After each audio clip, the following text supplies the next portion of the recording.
La troisième révolte juive fut le dernier acte de résistance des Juifs contre le puissant empire romain. Bien que certains considèrent cette rébellion comme un événement mineur dans l'histoire romaine, elle eut un grand impact sur l'histoire juive. Ces événements ont changé la composition démographique de la région, en effaçant la Judée de la carte et en créant une nouvelle région appelée Palestine. Dans cette vidéo, nous allons explorer les événements qui ont conduit à cette révolte et les conséquences du conflit pour les Juifs. La révolte juive, dirigée par Bar Kokhba, a été déclenchée par l'insatisfaction croissante des Juifs sous la domination romaine en Judée. Dès le début du règne de l'empereur Hadrien, la situation socio-économique des agriculteurs juifs a commencé à se détériorer et les efforts du gouvernement romain pour éradiquer la culture juive ont augmenté les tensions. Ces tensions se sont encore accrues lorsque, en l'an 131, l'empereur Hadrien décida de construire la colonie romaine d'Aelia Capitolina sur Jérusalem. Cet acte est devenu la cause immédiate possible de la révolte. L'interdiction de la circoncision et la construction d'un temple dédié à Jupiter sur les ruines du temple de Jérusalem ont également beaucoup contribué à augmenter l'insatisfaction des Juifs. Contrairement aux révoltes précédentes, les Juifs ont décidé de se préparer stratégiquement pour cette révolte et ont laissé du temps à Hadrien pour annuler ce qui avait été fait sur les ruines du temple. À Jérusalem, certains leaders juifs modérés, comme le rabbin Akiba ben Yosef, ont initialement contenu la révolte. Cependant, le refus de l'empereur Hadrien de satisfaire les demandes juives de retirer le temple de Jupiter, même après des tentatives de négociation, a conduit de nombreux Juifs à se rallier à la faction radicale des rebelles. Pendant cette période de préparation, les rebelles ont construit des tunnels, des puits et des cachettes à travers toute la Judée, ont fortifié des positions stratégiques et ont stocké des armes pour commencer la guerre contre les forces romaines. À la tête de ces rebelles se trouvait Simon Bar Kokhba, qui se présentait comme un leader messianique envoyé pour mettre fin à l'oppression romaine contre le peuple juif. Ses origines et son éducation sont incertaines, mais ses compétences en stratégie militaire suggèrent qu'il faisait peut-être partie de la classe supérieure juive. Le rabbin Akiba, qui était également leader du Sanhédrin, a commencé à soutenir pleinement Bar Kokhba dans la direction de la révolte contre l'Empire romain. De plus, Akiba a changé le nom de Bar Kiva en Bar Kokhba, ce qui signifie fils d'une étoile. Ce changement a influencé le peuple juif à faire confiance à la direction de Bar Kokhba et à croire qu'il pourrait être leur messie. Éléazar, le prêtre, apparaît sur les pièces de monnaie frappées par les rebelles, indiquant son importance dans la direction. Sa position de grand prêtre et son lien avec la frappe des monnaies suggèrent un rôle possible dans l'autorité civile et religieuse de la révolte. La révolte juive dirigée par Bar Kokhba a été un défi sans précédent pour le pouvoir de l'Empire romain.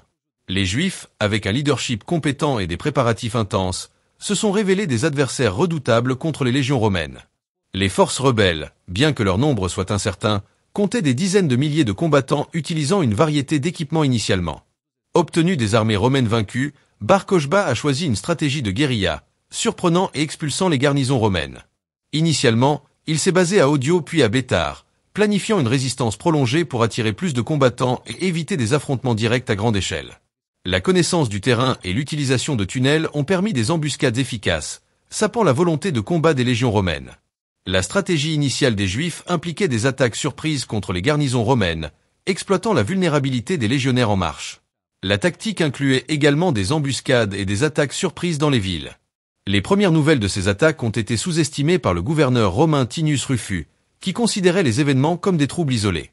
Cependant, la révolte a grandi, créant un territoire rebelle et formant un État indépendant, comme en témoignent les pièces de monnaie frappées célébrant la rédemption d'Israël.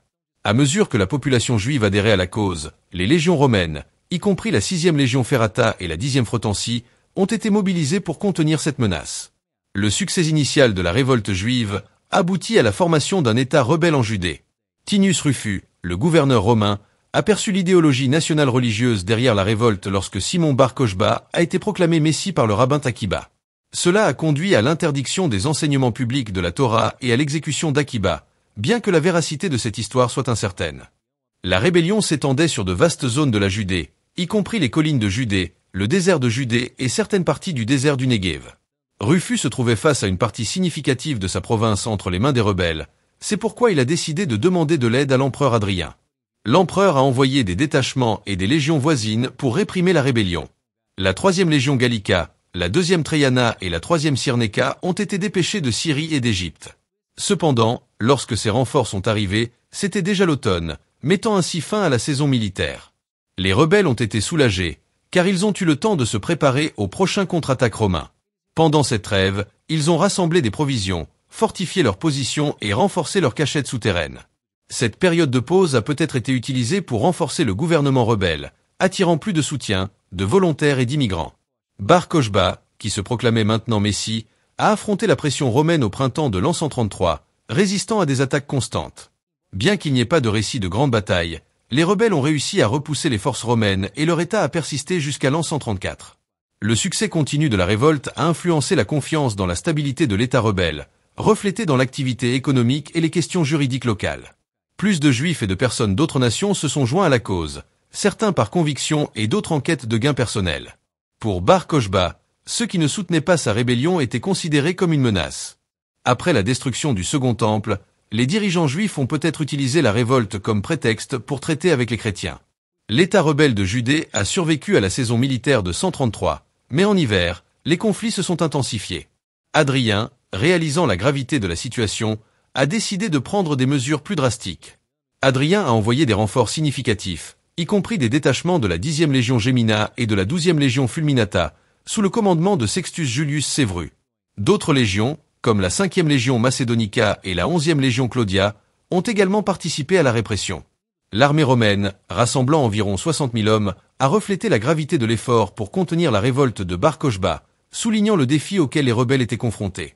L'armée rebelle, quant à elle, disposait d'un grand système de défense et d'une force de combat considérable, estimée entre 100 et 200 000 hommes. Les opérations militaires ont repris en 134, avec Sextus Julius Sévru prenant le commandement romain.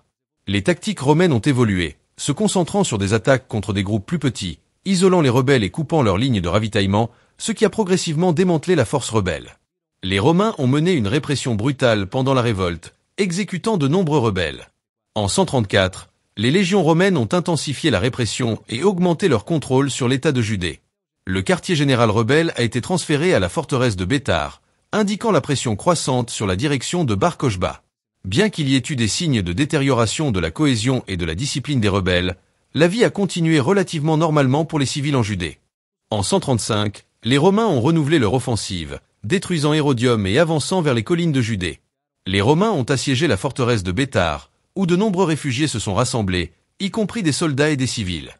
Le siège a duré jusqu'à l'été 135, lorsque les Romains ont attaqué, bombardant la ville et minant ses défenses. Bar Kokhba a dirigé la résistance, mais l'épuisement et la supériorité militaire romaine ont entraîné la chute de Béthar en août de cette année-là.